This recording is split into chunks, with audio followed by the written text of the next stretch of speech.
It's Valentine's month. We're a couple days after Valentine's Day, and we're going to dive into the emotional connection that you need if you really want to have a healthy life in all aspects, because no supplement can fix what emotional disconnection is doing to your body. So we're going to get straight to the heart, and we're going to do that right after this.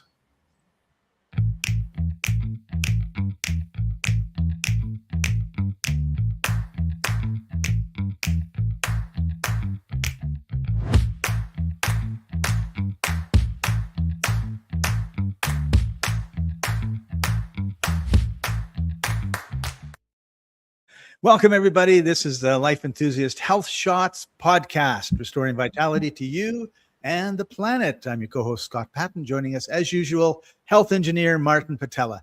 Hey, Martin, how's your health today? How's your heart today?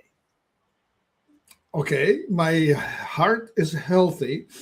I have been working on emotional connection to people, and I'm finding that the vibration of gratitude is tuning me in a good way, and grievance, complaining, whining, and resentment makes me feel less healthy. How's that? Less healthy. And how do you act towards people when you're feeling these two different feelings? Well, in gratitude, you're just so happy that they're in your life, right? Like, dear God, I am so pleased that you brought this asshole into my life so I can learn this valuable lesson. Okay. I wasn't exactly thinking of that. George says that sounds about right. You know, I am grateful for the drill sergeant who tortured me on the field, because now the actual engagement feels pretty awesome. Yeah, you have to be prepared. That's it. And I think so. Now, I think of course, I was.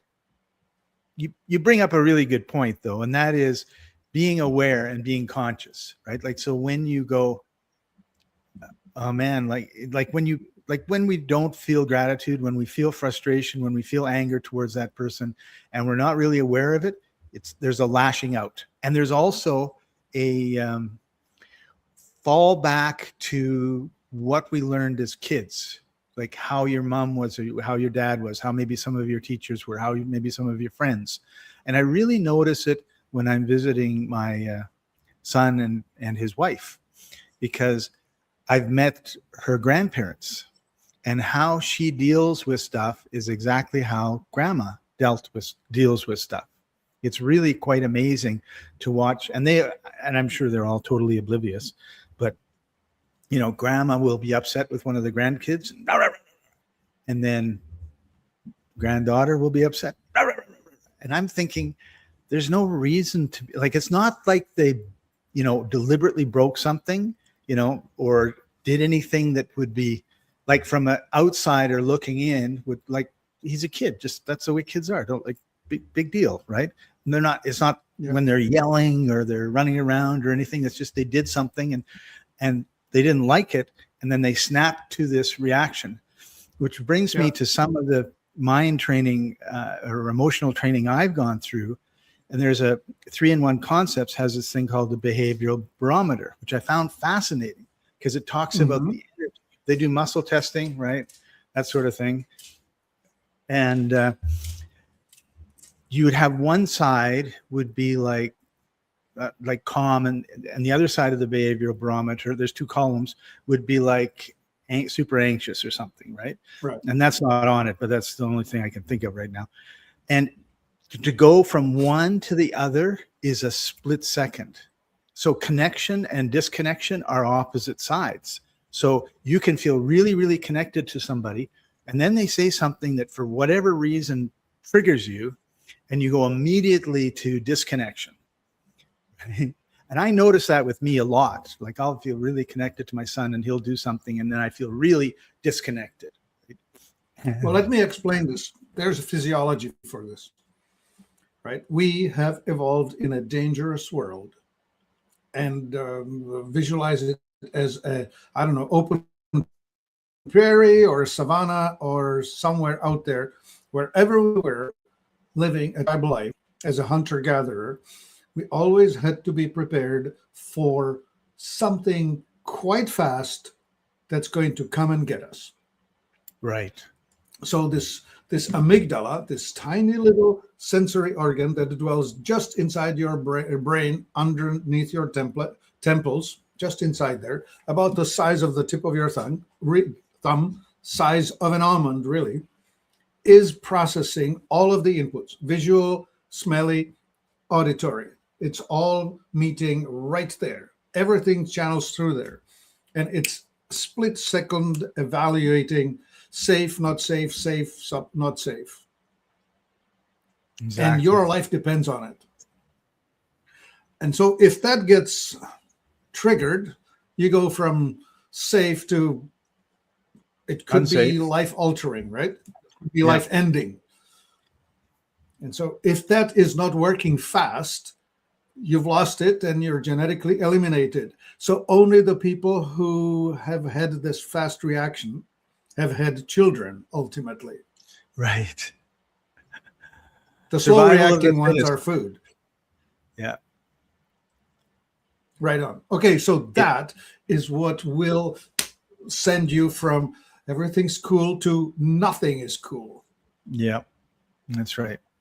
Right. So let's talk a little bit about this emotional connection. And I would define it more than just like holding hands or, oh, I love you, but feeling like where you're at is safety, getting back to what you were talking about, safe versus unsafe, and having resonance with the people and a mutual presence. So they're attentive to you, you're attentive to them. And that begins this connection. And it's important because it really regulates your nervous system. It improves your immune function. It releases oxytocin,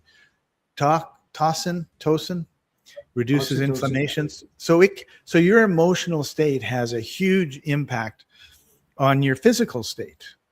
And we see that all the time in our fibromyalgia group, where, you know, we'll get chatting with them, or they'll be chatting amongst themselves, and someone will say, well, did you have trauma when you were young, or, you know, an emotional upsets? And a significant number of those 170,000 people say, yeah, when I was young, I had this, or when I was a teenager, I had that, or I got divorced and that was very traumatic.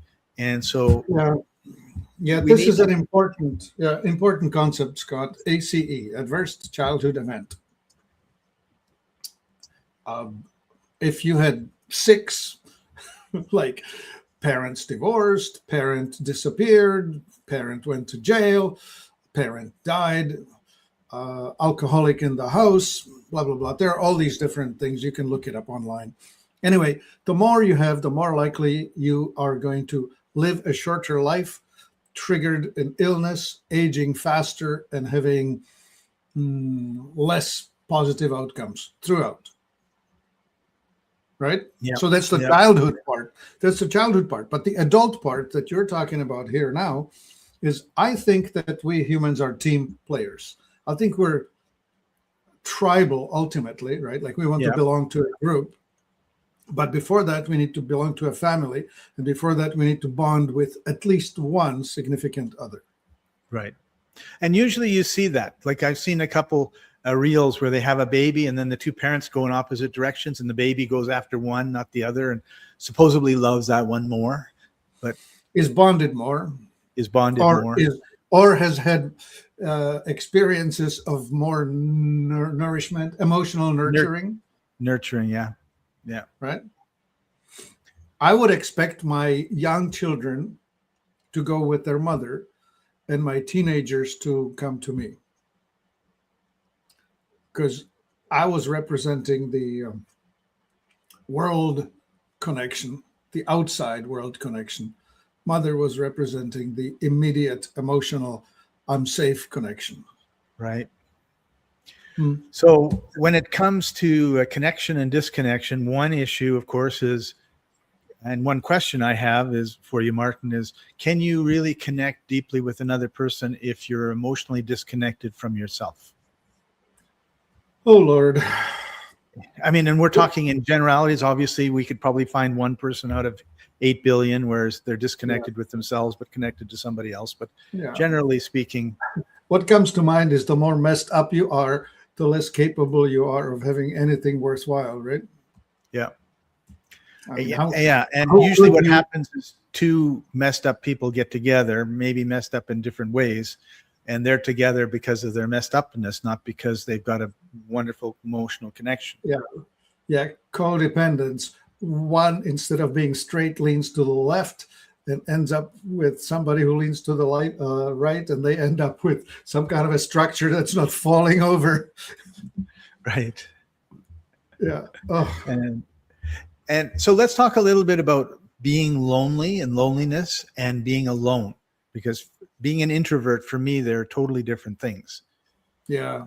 But I do know people who are more extroverted than I am, and they spend a lot of, and they have spent, say, the last 2 weeks pretty much on their own. And they really, you can tell they're really upset and sad, not mad necessarily, Yeah, but drained. off, Drained. because Yeah. they miss that connection. They get juice, they get energy from being with other people. And that's an extrovert. And us introverts, we hug a tree and we get our energy from that quiet time. You just opened such a huge topic, right?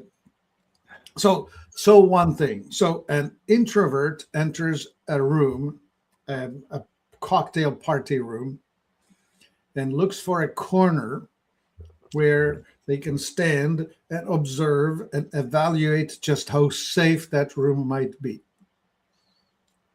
An extrovert enters the room and starts yelling, "Hey, everyone, what's going on?" Right. And come on down, and starts entertaining, spewing out instead of evaluating, right? The first one feels that the environment first needs to be evaluated for its being threatening. The other one steps in and says, "I own all of this. Let it be commanded by me now." Yeah. Takes a while to warm up. Yeah, well, you need to feel safe if you are and so there are these two different methods of the central nervous system, right? One is feeling inherently unsafe and evaluates. The other one feels inherently safe and only reacts to threats should they come. Otherwise, it's assuming that everything's fine. Right. Curious stuff, right? How can it be? How can we be so different? Yeah. That's a great question. So you can be lonely, and then now all of a sudden you've got, I think the difference is kind of the emotional attachment, right? I'm lonely, poor me, nobody wants to talk to me. Whereas if you're alone and you enjoy your company, it's like, oh, I get to read a book, or oh, I get to watch a video that nobody else wants to watch in the household, or I get to go for a walk when I want to go for a walk, even though everybody else is having a nap, or whatever it happens to be, right? Yeah, the yin and the yang of it, the dynamic balance, right? Like if you're going to inhale, you can only inhale to the point when you're fully extended, and at that point you have to start exhaling. But you cannot continue to exhale until you're deflated like an empty balloon. At some point you have to stop exhaling and you need to start inhaling again. In, out, in, out. Now, there are different rhythms, different capacities, different paces, but I don't know, read someplace that if they put you into a solitary confinement, then in about 3 days you start feeling pretty despondent, and in 5 days you're starting to go crazy. Yep. No contact at all. So George says, yeah, go ahead. George says, like Henry Thoreau or Jeremiah Johnson, the mountain man. Yep, exactly. Yeah. But of course, they replaced the human contact with the nature contact, right? Like you're not alone. You're with trees. You're with rocks. You are communicating with whatever's out there. It's the empty box that is really awful. Yeah, yeah. And then there are the kids. There are the kids of the Romanian orphanages where they have just put them in little beds. Wouldn't touch them, wouldn't nurture them, wouldn't interact with them. These children essentially died of emotional starvation. Yeah. Actually, that's also a lot of hospitals, the natal, where the babies are, they have programs where people will come in, particularly like grandparents or elderly that need something to do. I don't know if that's the right way to put it, but these older Time. people, well, they'll come in, right? They're lonely. They come in, they hold the baby. The baby gets the contact that the baby needs, and the adult gets the contact that the adults, and they both thrive. Whereas Yes. before, when they just left the baby in the bed, all day, because there's something wrong with them, and they got tubes coming out or whatever, they would just suffer and I don't want to say die, but become worse. Oh, they failed to thrive. Yeah. Fail to thrive, right? So the other part of this is, well, before I get into that, you told me before we came on the air that you had been reading or watching an article by a cardiologist. And I'd love for you to share a little bit of that. Well, this was a cardiovascular disease is a leading cause of morbidity and mortality globally. 9 out of 10 Canadian, this was a Canadian study, have at least one risk factor for heart disease. 60% Canadian adults are overweight or obese. More men than women, 27 rather than 25. Hypertension is higher in men, 60% versus women, 40%. Men are more likely to have diabetes. 40% of Canadian men have insufficient physical activity, which would be a minimum of 150 minutes of moderate intensity a week. Which isn't much. Like, divide that by 7, that's 20 minutes a day, every day, right? Right. Anyway, blah, blah, blah, blah, blah. It goes through that it's the heart and the thyroid and the prostate connection. Dunk, dunk, dunk. So and I can go into the technical details of what happens with the dietary and whatever. But so moving back to the disconnect and connect situation, when you're disconnected, you're basically in survival mode, which means you've got lots of cortisol, which means that you're going to be burning out, you're going to be fatigued, you're going to have anxiety, you're going to have a problem getting rid of fat. So of course that's, if that cortisol is the kind of the fat hormone. So we really need to work on our connections. And I guess the biggest problem is most of us are super connected to something that looks like this, right? It's a phone. So, the phone. The thing. Everybody's on looked this like a blob when you showed the black side of it. Oh, yeah. It's my phone. So if you're connected, deeply connected to whatever. It's my blur thing. If you're out of focus and you're on your phone all the time, you're not really connected. And you're going to be having lots of problems, high cortisol.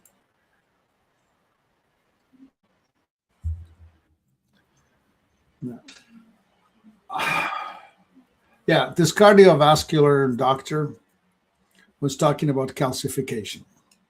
They run a scan and they show that your coronary arteries are calcifying. And then they start predicting on statistics. Well, why are you calcifying, right? And we understand the calcium versus magnesium story. We've talked about that.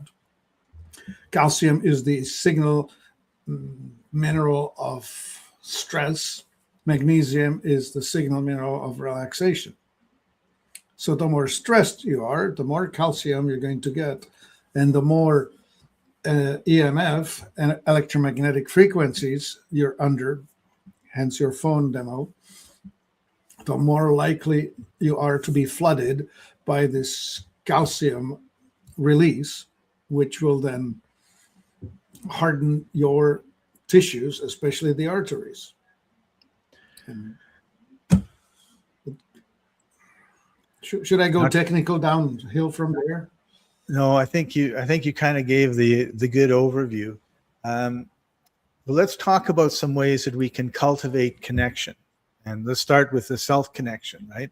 So one thing I think very few people do at all is, what am I feeling right now? What do I need right now? Like, what's going on with me? It's kind of like we go through life oblivious to everything that's going on to us, right? And it's like, wow, like how do I feel right now? Like, what's going on? And that self-awareness really helps. Scott, what comes to me is how can I give something to myself? Right. So if I want to give attention, I first need to be capable of giving attention. And it should start with being able to perceive what's going on here, so I can reflect and perceive what might be going on over there on your side. Yep. Yeah. Another aspect of it is mirror work. I hear you say. Yeah.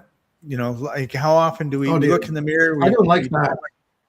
Yeah, nobody does, but take it, just take your glasses off, look in the mirror and talk to yourself for a few minutes. Be surprised, right?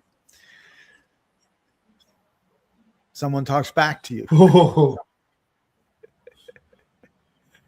Yeah. All right.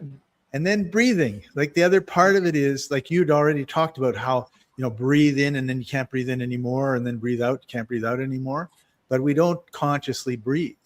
And, take that nice deep breath in and just all of a sudden you're relaxing. And, I think sometimes we don't get enough air in our body for all the things that we need. So let's move. Here's important thing, the balance between oxygen and carbon dioxide, CO2.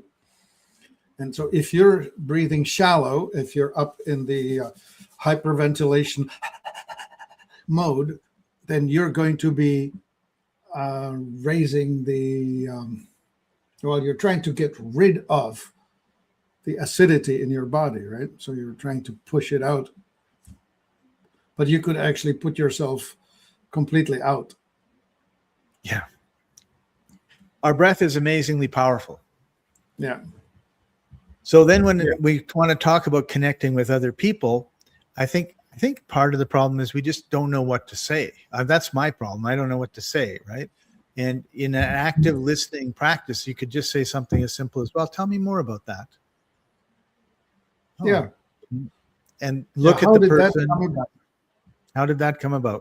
And look at the person, you're looking at the person as opposed to, it's really interesting, Martin, what you're doing. Yeah, I'm really interested in what you're saying. Yeah, I really feel that you've connected with me fully. And appreciation, right? Like we used to do this in one of the retreats I went to. What I love about you is, right? And we would practice that sort of, and then finish the sentence. And if you do it 10 times, you start getting really, really deep. But I think people just like to be appreciated. Like I have a fellow that I meet every week and we talk about our goals and different things. And we've been doing it for, 8 months, 9 months. And today when we were done, I got on to our chat and I just said, I really appreciate this time with you every week because it really helps me focus and I feel like there's some, because we listen to each other, right? Like we have each other's total, attention for half an hour, 45 minutes. And then we also have the structure of how we do the meeting. But to be able to just say, like today, I had a dilemma with this friend of mine that wants to do a travel guide that I don't want to do with him. So I just told Croy and he helped me kind of get clear. And it wasn't that I didn't want to do it, but I didn't know how to tell him. And then Croy gave me some, suggestions and some examples because he knows what I'm doing and all that sort of stuff. And it was really, really helpful. So at the end of it, I just said, Croy, I really appreciate this time together because I get a lot out of it. It really helps me. And so that's something too, is look at the people around and like, what do you many people haven't even thought ever of like, what do I appreciate about my mom and dad or my kids or whatever. They never even think about it and they never say anything about it. But that's a really good way to build connection. I always think of an emotional bank account, right? When I say something nice, I make a deposit. When I do something really assholey, I make a withdrawal. And if you're bankrupt, then they don't have anything to do with you, right? So Yeah. I remember talking to my staff, explaining to them, trust is earned by the spoonfuls.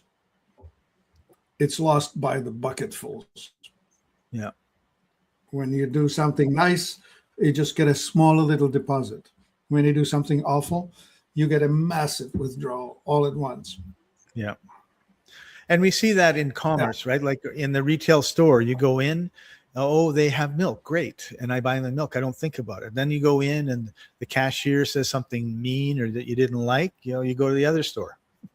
Right? Massive withdrawal of my money, right? Yes. So, okay, so you're talking about this interaction. I think that's super important, this validation of our existence. I mean, what are the basic human needs, if not a need for some significance, to know right. that I matter to at least one person?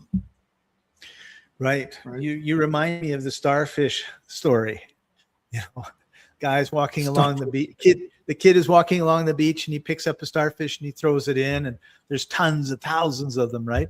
The man comes up and he says, "What are you doing?" "Oh, I'm throwing the starfish back." "Well, there's too many. You're never going to throw them all back. You will make no difference." And the kid looks at the man and says, "Well, it made a difference to that one." And that's, I think, what we need to remember, right? It's like when I house sit, I make a difference to a dog or two dogs or a cat or two cats. Like, big deal. Well, it's a big deal to them because they got fed and they got cuddled and they got walked and they slept safely and all the rest of it, right? So, okay, so the heart month, right? So the heart month. So you want to talk about the fact that emotional health is supremely important. I would like to suggest that it's like the proverbial iceberg, where when we have an illness, the physical manifestation of it is the 10% that's floating above the waterline. But the 90% of the causation of it is the volume that's causing it to float. That's underneath the water. And that's the emotional component of your existence. Yeah,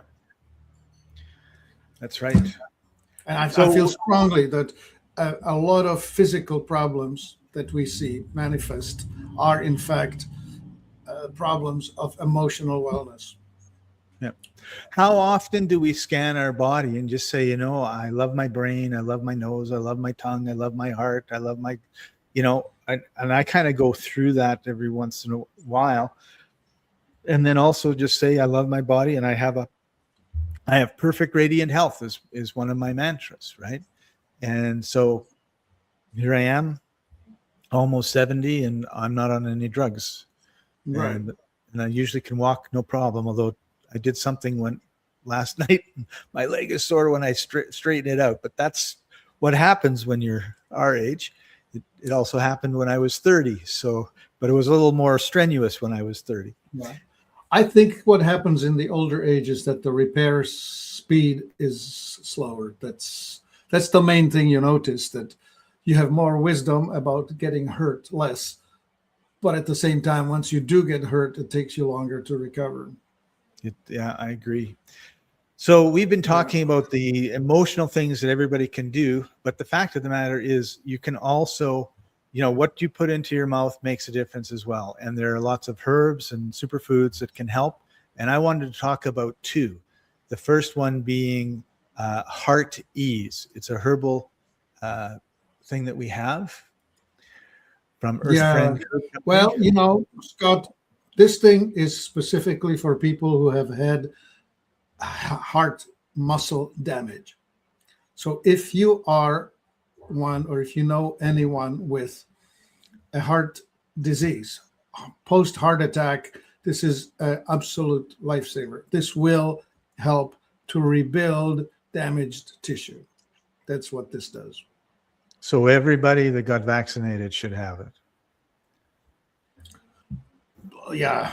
Well, So vaccinated. So It's here's another story. let's just forget I said that, and we'll move on to the point I really want to make with you or discuss with you is like my mom has congenial heart failure.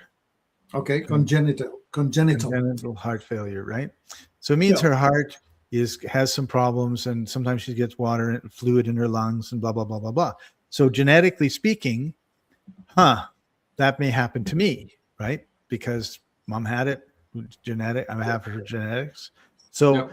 something like heart ease for me is not just about, well, I've had my heart attack, so I need it, but it's also about I don't want to have my heart attack, so I take it, or I don't want to have this condition that my mom has.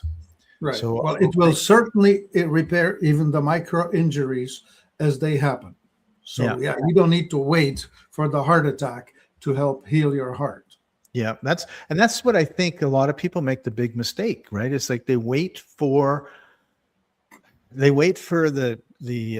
they have bald tires on their car. It's icy out. They go drive and they skid all over the place and run into a telephone pole. And now they want to go get new tires. Like that's the wrong time to go get new tires, in my opinion. So yeah. So some of the ingredients, just to quickly let you, like there's a lot in here, and we don't want to go over all of them, but I just want to say that, you know, the formula is a proven formula by a master herbalist, and there's a lot of amazing stuff in here, and it's certified organic and wild crafted, which to me is a step above organic. Right. Yeah. We buy stuff that either has grown out in nature in the forest, or it has been commercially grown in certified organic facility. Yeah. I want to highlight one item here, Martin, and that's ginger root. Not what it does or anything else, but you use ginger root in so many different products and blends, and I just think that it is an absolutely amazing root. I guess I don't know what to call it, but it's a tuber. Yes, it's a tuber. Absolutely incredible. It is phenomenal. It and its cousin turmeric are just the two most amazing things in nature. Ginger is a stimulant. It's like a spark. It gives more life. It's like the encouragement that makes things work. Yeah. Yeah. I have a friend who slices off maybe an eighth of an inch of ginger root a day, and in the morning just chews it. Okay, that takes some getting used to, I believe. I know. It freaked me out when I saw her do it the first time. It's like, oh. I remember, we put it into stir fries, right? We slice some ginger or maybe grate it and throw it into a stir fry to give it a zing. And so when I end up biting into that solid piece of ginger that's left in the stir fry because you can't find it, it's in your mouth. I certainly notice it's loud when you hit it. And the last one I want to take a look at is Heart Studies Formula by Exla. All right. Okay. Well, that's a fix everything. It got its name by the studies. When Javari was working on this thing, he printed about a 2.5 or 3 foot stack of paper. It was nearly an entire box of paper. He was a paper reader, and he would study the whole thing. And there were all these different studies, each of them pointing at this fixes heart issues and this and this and this and this, right? There are different groups of things. And it has to do with the hardening of the arteries, the clogging of the arteries, the stress-induced aging effects, right? The subtle damage of the tissues and so on. All of that is part of the formula. Everything in there has been added in. Oh, So that when you take it, okay, his method, of course, was to put it all in his consciousness and meditate on it. right. He would meditate his way through how does this relate to that and how does it hold together. It's a lot like trying to conduct a symphonic orchestra. You have the violins and you have the bass players and you have the woodwinds and you have the whistly flutes and you have the deep sounding bassoons and all of that, right? And you need to put it all together and you need to make it all sound right. And that's this likeness. You know, there are 300 some ingredients in this, and they all needed to be put together in a harmonious way. And that's why what I believe he achieved. Cool. And George says, I have my order. Great stuff. Okay. I'm on the liver superfood right now. Yeah. So, but I had the heart formula a few days ago. And again, to me, it's really about preventing, like strengthening your body. So when you do have the challenges that we all have throughout our lives, we're able to sail through it. Kind of like, one of the things that the British colonized North America. And one of the things that was really amazing about northern United States and Canada was the trees grew very straight, very tall, and were incredibly strong because they were an incredibly harsh environment, minus 30 degrees in the winter and all that sort of stuff. So they were able to build ships that had bigger sails, that when there was a storm, the mast didn't break up, break in half sort of thing. And so they were able to get bigger, better speed. And that's one of the reasons that they were so successful in that colonization period compared to the Spanish and the Portuguese, because they were using pine from warm climates, Mexico and South America, and they didn't grow as high and they didn't grow as strong because they didn't have that harshness. And you talk about that a lot, about some of the ingredients coming from, high up in the Andes where it's really, really tough. And we're the same way. Like, we have things that happen to us that's really harsh and really hard. And if you're on the edge of like being healthy and not healthy, it pushes you into unhealthiness. But if you're way far away from that edge, it just pushes you to like, oh, I have a little bit of a cold, or I feel a little sad today, versus a full-blown heart attack sort of thing, right? Yeah. So yeah, that's what this is really about. I remember Gary Brecka, famous man in the health space, saying illness is caused by the relentless pursuit of comfort. I think he also spoke of aging or premature death or weakness or whatever else, right? So the antidote would be the voluntary adversity, which would be like walking 20 minutes a day. Like, it doesn't that's a small one, and yes, that's a small one, right? Or going into a sauna for 20 minutes, and or a cold plunge, or at least a cold shower. It's minus 22 where I am right now. I am not plunging into anything cold. get into your swimsuit and go out for a 10-minute walk. Yeah. I chase the dogs around the yard when they don't come in after I let them out. And that's okay. Cool. Very cool. All right. So those are two things. We've put them in the comments so you'll be able to see them, that we really recommend, particularly when you want to, take care of your heart. And this happens to be the Valentine's is this month. And we just wanted to focus on, your heart health. And it's American Heart Month too, as far as that goes.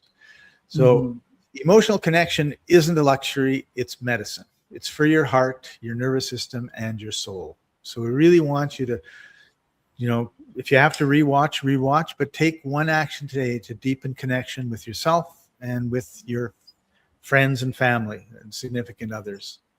And don't forget to like, share, subscribe, let people know about the episode, send them the link. There is a share button down there somewhere. And Martin, any last words before we sign off? Indeed, people, do subscribe and come here for your weekly dose of love and connection and caring. We will consistently deliver because we're now 2 wise old grandfathers. That's right. Who have embraced come their and get it. It's grandfatherhood. available. There's nothing like one of mine is 3 years old. So they have this huge, massive couch in the TV room. And he says, come play with me, Grandpa. And I said, okay. So he's playing and with his toys. And so I'm just leaving him alone. He's occupied, right? And I lay down on the couch. And next thing I know, he's on my back and jumping up and down. And it, and then his laughter just brings so much joy into my life. It's just wonderful. George says he feels warm all over. That's what we want, George. We appreciate you. You're a significant part of the show and you really motivate us. So I want to thank you very much. And with that, Martin, we're going to say sayonara, everybody.